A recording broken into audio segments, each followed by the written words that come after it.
gouverneurs et vice-gouverneurs de la province du Sankourou, la CENI annonce le début de la campagne du 11 au 13 avril conformément à la loi électorale qui limite à 3 jours ces types de campagnes. Le vote interviendra ce 15 avril 2026.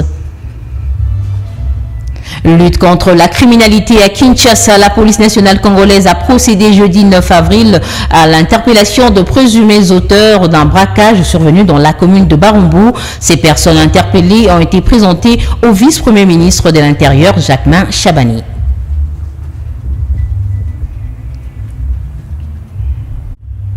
Nouveau journal sur SVTV, bienvenue à tous. Dans l'actualité, la Commission électorale nationale indépendante porte à la connaissance de l'opinion publique conformément au communiqué de presse numéro 0/CENI/2026 du 31 mars 2026 relatif à la publication de la liste définitive de candidatures déclarées recevables à l'élection du gouverneur et du vice-gouverneur de la province du Sankourou. Par ailleurs, la CENI informe les candidats que la campagne électorale pour l'élection du gouverneur et du vice-gouverneur de la province du Sankourou démarre ce 11 avril.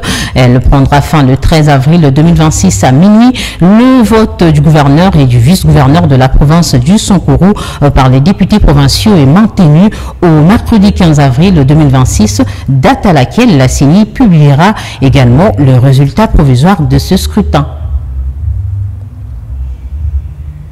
Je l'ai dit en titre, à Kinshasa, la police nationale congolaise a mis la main jeudi soir sur plusieurs présumés auteurs d'un braquage perpétré dans la commune de Barumbu, au croisement de l'avenue Chouapa. Interpellés avec l'appui de la population, les suspects ont été aussitôt présentés au vice-premier ministre en charge de l'Intérieur, Jacquemain Chabani.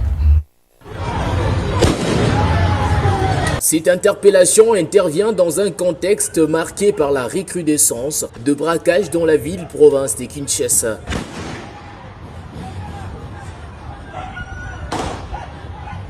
Ces actes criminels, souvent commis en pleine journée ou à des heures de pointe, alimentent un climat d'insécurité grandissant et inquiète de plus en plus les habitants. La répétition de ces incidents dans plusieurs communes traduit l'audace de malfrats et met en lumière le défi sécuritaire auquel font face les autorités urbaines. Toutefois, l'arrestation de ces présumés braqueurs dans la commune de Barumbu, rendue possible grâce à la collaboration entre la population et la police, illustre l'importance de l'implication citoyenne dans la lutte contre l'insécurité. Interrogé la victime de ces drames, nous relate comment la scène s'est déroulée, décrivant le fait et les circonstances de cet incident tragique. Opération Salami Lelo, ngai shop nangeza na Louva Bakongo.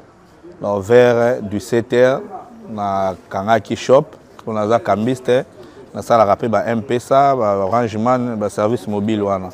Na sorti na ngai vers du 7h na confina Chouapa, de ba criminel ba bimela kingai wana, ba bandi ko beta ba coup de feu, ba yoko zwa ngai saki na ngai mbongo, et puis na lukaki moyena se défendre, ba yoko landa ngai, ba botoni ngape ba biloko na zana na poche, ba porte-monnaie, ba téléphone, tout ba kendai na on. Na départ na bango bazo beta ba masasi tellement pe population mona ki bongo. Les populations bandi kolanda bango biso pe tozalaki kana sima mais to se retrouver les suna bango te tango na commune ndako bayo benga no ba toana ba criminel ba braqueur ba kangi bango ba yena bango na IP crime de to kolanda wa to pe kukuta na bango wa na IP crime na réclamer ba botolinga mbongo et puis la police a ça musala nae. Notons que cette montée en flèche de cas de braquage relance également le débat sur la nécessité de renforcer le dispositif de prévention, d'intensifier le patrouille et de démanteler les réseaux criminels afin d'endiguer ces phénomènes devenus récurrents dans la capitale congolaise. Les opérations militaires contre les insurgés Mobondo enregistrent des avancées significatives dans la zone opérationnelle de Ngemba. Le porte-parole de ces opérations, le capitaine Anthony Mwalushai, l'a affirmé jeudi 9 avril à Kikwit au cours d'une interview accordée à la presse évoquant une évolution positive de la situation sur les terrains. Il faut dire que les opérations Ngemba se déroulent sur 2 phases. Première phase, c'est la phase opérationnelle où l'armée engage ses troupes sur terrain pour traquer les insurgés Mobondo. Et deuxième phase, c'est aussi une phase opérationnelle mais qui consiste, n'est-ce pas, à sensibiliser et aussi à obtenir la réduction de ces insurgés. Comme vous savez très bien, le gouvernement national a pris la décision avec l'armée de sensibiliser les compatriotes qui se sont égarés pendant un moment pour les inculquer la valeur de la paix. Pendant un temps, les insurgés Mobondo, ils ont accepté de se rendre auprès de l'armée. Au jour d'aujourd'hui, je peux vous dire que nous avons plus ou moins une centaine de combattants Mobondo qui se sont rendus et aussi plus de 175 armes de guerre déjà récupérées et aussi plus de 200 calibres 12 récupérés. Mais cela, c'est déjà un pas vers la paix. Mais nous ne disons pas que c'est suffisant. Pourquoi? Parce qu'il y a aussi des poches de résistance, surtout dans le territoire de Komout, où certains leaders continuent à refuser de se rendre. Mais Dieu merci, il y a eu des contacts entre ces insurgés et le ministre, Excellence Eliezer Ntambwe, qui est ministre délégué à la Défense. Et au jour d'aujourd'hui, certains d'entre eux, certains d'entre les Tomans, certains d'entre les noyaux durs ont accepté de se rendre et nous pensons que d'ici quelques jours, ils vont se rendre et nous serons là pour vous confirmer, oui ou non, ils se sont rendus. Dans les opérations de reddition, nous avons constaté que la majorité de combattants qui opéraient dans la province du Kwango. Et ça nous met un peu le puce à l'oreille pour dire mais pourquoi dans les territoires de Komout il y a un peu de résistance. Bien qu'il y a aussi des réductions, mais le nombre n'est pas suffisant parce que vous savez que les territoires de Komout étaient un bastion des insurgés à Mobondo et il faut qu'il y ait un nombre élevé, non seulement des armes qu'ils ont utilisées pendant plus de 3 ans, mais aussi des hommes. Pour l'instant, ceux qui ont manifesté leur bonne volonté, ils sont entre les mains de l'État congolais. Les autres d'ailleurs, non seulement ils sont cantonnés, mais ils sont déjà dans des structures qui s'en chargent de leur prise en charge, entre autres les services nationaux où les jeunes gens sont en train de travailler pour le bien-être de la population. Polémique autour de la première ministre Judith Toulouka. Le ministre des Droits humains Samuel Bemba, au cours d'un point de presse, démentit les accusations selon lesquelles la première ministre se serait servie de lui pour s'en prendre à la population du quartier Kanlouka à Kinshasa en réaction de chants en sa faveur scandés par certains jeunes. Dans un démenti formel, le ministre a rejeté ces allégations, le qualifiant de sans fondement. Je dois d'abord préciser que cette vidéo-là ne date pas d'aujourd'hui. C'est une activité qui a eu lieu le 21 février au centre Nganda. Et là, son Excellence Madame la Première ministre avait accepté de venir clôturer l'atelier sur la situation des droits de l'homme durant les 12 mois d'occupation de Goma, Bukavu et environ. Et à l'arrivée de son Excellence Madame la Première ministre, comme vous le savez, vous voyez ici, nous avons invité les médias, mais nous avons aussi les jeunes de nos partis politiques qui sont là. Donc, quand il y a des activités, les jeunes de nos partis politiques sont là. Quand les jeunes ont vu la Première ministre arriver, ils ont commencé à pousser des cris comme vous le constatez maintenant. Et la conséquence, c'est que la Première ministre était dans la joie de voir que la population est venue soutenir une activité du gouvernement. Donc, il ne faut pas que les gens s'amusent à sortir la phrase de son Excellence Madame la Première ministre de son contexte de joie. J'insiste, c'était dans un contexte de joie. Et c'est passé depuis très longtemps. Donc, que cette vidéo revienne aujourd'hui dans les médias, ça signifie qu'il y a des gens malicieux qui veulent l'utiliser dans des objectifs inavoués. Je dois aussi préciser que c'est lui qui a parlé dans les réseaux sociaux parce qu'il n'y en a pas beaucoup. Je viens d'écrire, ce n'est pas un habitant de Kanlouka. La population de Kanlouka nourrit un sentiment de fierté vis-à-vis et du président de la République et de la Première ministre. Ce que les gens doivent savoir, c'est que l'année passée et cette année, les mamans de Kanlouka ont fêté avec des pannes méconfiées par son Excellence Madame la Première ministre. Donc, il n'y a aucune indignation au Kanlouka. Moi qui vous parle, je suis l'élu, l'unique de Kanluka. Et cette population-là, c'est elle qui a fait de moi le meilleur élu de la ville de Kinshasa. Ça signifie que ce que je dis, cette population-là me suit.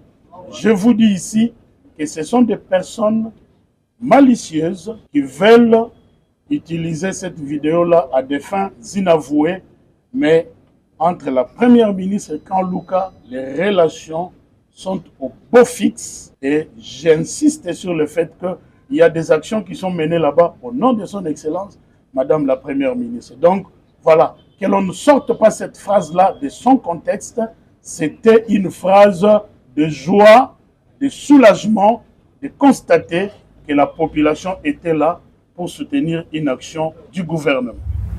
Et dans le reste de l'actualité, lancé par le chef de l'État mercredi 8 avril dernier, les travaux des conférences nationales sur l'infrastructure et travaux publics en République démocratique du Congo se sont poursuivis jeudi 9 avril avec le ministre sectoriel du gouvernement de la République au centre culturel de Kinshasa. Les réflexions de cette deuxième journée ont gravité autour de la gouvernance territoriale, acteurs techniques et savoirs occupés à d'autres charges d'État. Fifi Masuka Saini s'est fait représenter par son ministre des Infrastructures. Essor infrastructurel, la province du Lualaba n'a pas voulu rater les rendez-vous de grande importance, à savoir la conférence nationale sur les infrastructures et les travaux publics en République démocratique du Congo au centre culturel artistique pour le pays de l'Afrique centrale de Kinshasa. C'est le chef de l'État qui a donné le coup d'envoi mercredi 8 avril 2026. Ces assises portent sur les infrastructures durables et innovantes vers un système moderne et compétitif pour les ITP en RDC. La journée du jeudi 6 avril était consacrée aux travaux en panel sous les thèmes gouvernance territoriale, acteurs techniques et savoir. Empêchée par d'autres charges d'État, la gouverneure du Lualaba, Masuka Saini Fifi, se fait représenter par son ministre des Infrastructures, Travaux publics, qui s'est entre autres basé sur la matérialisation de la vision stratégique nationale prônée par le président Félix-Antoine Tshisekedi Tshilombo sous le leadership exceptionnel de la chef de l'exécutif provincial Masuka Saini, mettant l'accent sur les œuvres d'envergure inaugurées là-bas à marge de la 12e conférence des gouverneurs, notamment l'échangeur routier de Kolosi, la nouvelle aérogare, le pont Loudi et le Foupa. Dans le cadre du programme de matérialisation de la vision stratégique nationale au niveau local, prôné par le président de la République et chef de l'État, la province du Lualaba a réalisé plusieurs ouvrages touchant aux 6 engagements du chef de l'État contenus dans son programme, et ce, sous le leadership féminin de son Excellence, Madame le gouverneur Marie-Thérèse Fifi Masuka Saini. Le professeur Moïse Mukepe Kailou est aussi revenu sur l'exécution des travaux des routes d'intérêt général, parmi lesquelles la route nationale numéro 39 tronçon Kolwezi-Dilolo, les routes des desserts agricoles de Mpuita et de Musokantanda, Chinyama. Apporte également son appui à l'exécution des travaux d'entretien des routes d'intérêt général, national, ainsi que celles d'intérêt local. C'était tout un exercice pédagogique de haute facture, appuyé par la projection vidéo appréciée par l'assistance. Merci beaucoup. Le ministre Mukepe était assisté du secrétaire exécutif du gouvernement provincial, du conseiller en communication du gouverneur des provinces, des directeurs provinciaux de l'OVD, de l'Office des routes et d'autres experts sectoriels de la province. Tout à fait autre chose dans ce journal. Double cérémonie d'ouverture et de fermeture de l'atelier ont été présidées par le secrétaire exécutif du gouverneur militaire Dieudonné Nganjolé, représentant le lieutenant général Lubuya Kanshama Johnny. Dans son mot de lancement officiel, il a salué la tenue de ces assises qu'il considère comme une réponse appropriée à un phénomène qui affecte plusieurs couches de la société en Ituri. Le gouvernement provincial de l'Ituri sera doté d'un cadre de la mise en place du comité provincial de coordination et d'orientation des victimes de la traite de personnes en Ituri. La cérémonie d'ouverture a été présidée par le secrétaire exécutif du gouvernement provincial, Dieudonné Nganjolé. Dans son mot, il a salué la tenue de ces assises. Les combats contre l'esclavage moderne, des combats portés au plus haut par notre chef de l'État, président de la République, Excellence Félix-Antoine Tshisekedi, par cette gestion de cette lutte au niveau des Sokabini.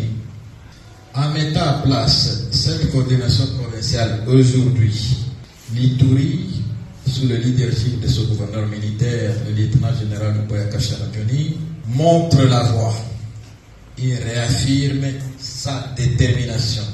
L'expert international, le docteur Fislien Eli Telot, a présenté les différentes dimensions de la traite de personnes. Constater qu'il y a plusieurs formes de traite qui sont présentes dans les différents territoires et même à Bunia, soit par exemple le travail forcé dans le secteur minier, soit par exemple l'exploitation sexuelle dans différents lieux, ce qu'on appelle les Mpuzu, les Nganda, les QG. On retrouve de l'esclavage sexuel dans ces différents points-là. Il y a en Ituri aussi une réalité généralisée d'exploitation sexuelle, surtout du fait des conflits armés. Il y a beaucoup de vulnérabilité, beaucoup de jeunes filles se retrouvent victimes d'exploitation sexuelle. C'est un fait documenté. Il y a aussi l'enrôlement forcé des enfants dans les groupes armés. C'est une réalité encore en raison des conflits armés. Il y a aussi le mariage forcé qui est une réalité qu'on a constatée ici. Les statistiques, les chiffres sont vraiment alarmants. Au terme de cet atelier, des recommandations concrètes sont attendues pour l'opérationnalisation du comité provincial avec l'espoir de renforcer durablement la lutte contre ces phénomènes qui touchent plusieurs couches de la société en Ituri. Le ministre de Sport, Didier Boudimbo, a officiellement accordé un statut institutionnel aux anciennes internationales congolaises jeudi 9 avril 2026 suite au plaidoyer d'Arlette Boutella. Ces athlètes, notamment celles de génération 2006 et 2008, bénéficient désormais du même prestige que le gloire masculine. En plus de cette reconnaissance, elles seront intégrées dans la fonction publique pour bénéficier d'un emploi stable et d'une rémunération régulière. C'est par cette note que se renferme cette édition du journal. Merci à vous de l'avoir suivi. Suivez-nous désormais sur BlueSat, canal 310 TNT et sur Décodeur, canal 29.